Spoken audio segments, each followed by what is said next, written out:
नमस्कार मित्रों, स्वागत है आप सभी का। दोस्तों, आपने कभी न कभी G6, G7, G8, G20 और D10 कंट्रीज़ के बारे में सुना ही होगा।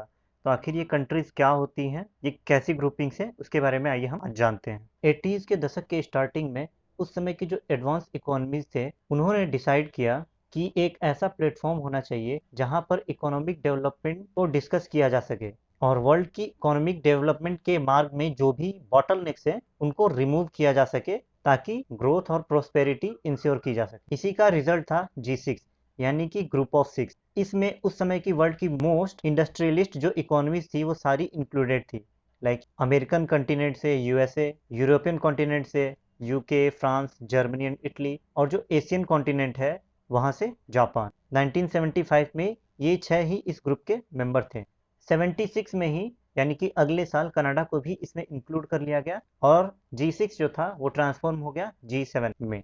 After that, in 1998, Russia was also included in this group, and this G7 group was transformed into G8 group. But what happens in 2014? Russia ने क्रीमिया को annex कर लिया, जिसकी वजह से यूरोपियन कंट्रीज की तरफ से रशिया पर हैवी सैंक्शंस लगे और उसे G8 के मेंबरशिप से भी निकाल दिया गया। और इसके बाद जो G8 था वो G7 में कन्वर्ट हो गया।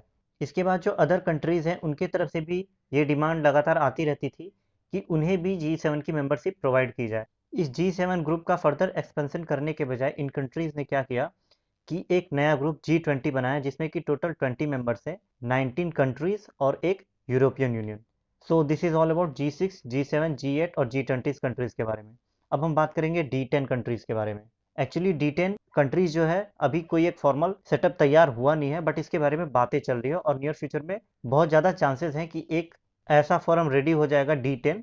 तो चलिए देखते हैं सबसे पहले D10 का आइडिया आया कहाँ से। दोस्तों, आपको पता होगा कि चाइना ने वर्ल्ड को कोरोना एज ए गिफ्ट दिया। उसके बाद जब दुनिया में लोग मर रहे थे, इकोनॉमी सफ़र कर रही थी, लॉकडाउन लग रहे थे, बड़ी बड़ी कंपनियां फेल हो रही थी, बट चाइना में इसका जस्ट अपोजिट कंडीशन था। पहली बात तो चाइना ने इस पैंडेमिक के बारे में वर्ल्ड लेवल पे इन्फॉर्म किया ही नहीं, काफ़ी सारी इन्फॉर्मेशन छुपा है।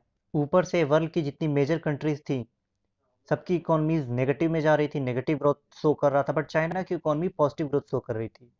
इसके साथ साथ बीबीसी का एक न्यूज़ आर्टिकल आप स्क्रीन पे देख सकते हैं। इसमें चाइना को कोविड की वजह से वर्ल्ड में जो लॉकडाउन लगा उसका डायरेक्ट फायदा हुआ है। इसके अकॉर्डिंग चाइना की इकोनॉमी जो 2033 के आसपास यूएस की इकोनॉमी को सरपास करने वाली थी, वो इस पैंडेमिक और वर्ल्ड में लगने वाले लॉकडाउन की वजह से 2028 में यूएस की इकोनॉमी को सरपास कर लेगी। इसके साथ साथ चाइनीज कंपनियां, वर्ल्ड में जितनी कंपनियां फेल हो रही थी उन्हें धड़ल्ले से खरीदी जा रही। इसके साथ साथ अपने नेबरिंग कंट्रीज जैसे कि इंडिया के साथ border standoff, South China Sea के इशू, जहां पूरी दुनिया पैंडेमिक से जूझ रही थी, वहां इन बॉर्डर इश्यूज को और ज्यादा बढ़ाया जा रहा था। इसी के साथ साथ एक बीबीसी का एक और आर्टिकल है, वहां देखिए चाइना जो है पूरे वर्ल्ड पर स्पाइंग कर रहा था। वर्ल्ड में जो वैक्सीन मैन्युफैक्चरिंग फैसिलिटीज थी उस पर सेंध लगाने की कोशिश की जा रही थी चाइना के द्वारा, उसे हैक करने की कोशिश की जा रही थी। चाइना की इन्हीं सब एक्टिविटीज ने वर्ल्ड को कहीं ना कहीं ये भरोसा दिलाया कि चाइना वर्ल्ड के लिए कहीं ना कहीं एक थ्रेट है और चाइना पर इतनी ज़्यादा डिपेंडेंसी ठीक नहीं है। और इसी के बाद ग्लोबल जो कंपनीज हैं,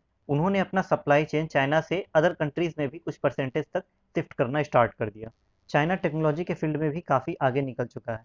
अगर 5G टेक्नोलॉजी की बात करें तो हुवेई वो एक लीडिंग कंपनी है और 5G टेक्नोलॉजी के जो इक्विपमेंट आते हैं वो हुवेई कंपनी के इक्विपमेंट काफ़ी सस्ते होते हैं as compared to their competitive companies like Nokia and Accenture. अगर 5G टेक्नोलॉजी की हम बात करें तो आज की मॉडर्न टेक्नोलॉजी में एक मील का पत्थर साबित होगा। और आज के डेट में जो हम सेल्फ ड्रिवन कार, ऑटोमेटिक बस, ट्रेन, इंटरनेट ऑफ थिंग्स, ये सब चीज़ों की बात करते हैं, वो 5G के आने से बहुत ही ज़्यादा पॉसिबल हो जाएगा। अगेन जब ये 5G इक्विपमेंट्स हुवेई कंपनी के द्वारा वर्ल्ड के अलग अलग कोने में लगाए जाएंगे तो स्पाइंग का एक बहुत बड़ा खतरा बना रहता है। और ये जो हुवेई कंपनी है वो चाइना की मिलिट्री बैक्ड कंपनी है, तो वर्ल्ड के बहुत सारे कंट्रीज ने इस पर बैन लगा दिए। और यूके यानी कि ब्रिटेन के पीएम बोरिस जॉनसन ने एक आइडिया दिया कि G7+3 countries, India, south Korea और ऑस्ट्रेलिया मिलकर एक ग्रुपिंग्स बनाएंगे D10 यानी कि डेमोक्रेसी 10। ये 10 कंट्रीज जो होंगी वो डेमोक्रेटिक कंट्रीज होंगी और वो 5G टेक्नोलॉजी पर कोऑपरेट करके एक चीपर, साफ सुथरी 5G टेक्नोलॉजी बनाएंगे। बेसिकली 5G इक्विपमेंट जो कि वर्ल्ड के कोने कोने में प्रोवाइड की जा without any security threat. So basically D10 is nothing but the G7+3 countries, India, south Korea और ऑस्ट्रेलिया। और अगर G7 और D10 में डिफरेंस देखें तो D10 जो है वो बेसिकली 5G टेक्नोलॉजी पे वर्क करेगी। अगर जब ये बनेगी तब बहुत ज़्यादा चांसेस है कि G7 की जो मीटिंग होने वाली है जून 2021 में, यहीं इसका एक्सटेंशन होगा और D10 कंट्रीज बन जाएंगी। So hope for the best. और G7 जो है ग्रुप ऑफ 7, वो प्योर इकोनॉमिक बेस्ड फॉरम है। आई होप कि ये सारा कुछ आपको क्लियर हो गया होगा। और अगर आपको कोई डाउट्स है तो आप कमेंट सेक्शन में जरूर से पूछ सकते हैं। वीडियो आपको अच्छा लगे तो आप लाइक और शेयर जरूर करें और चैनल को सब्सक्राइब भी करें।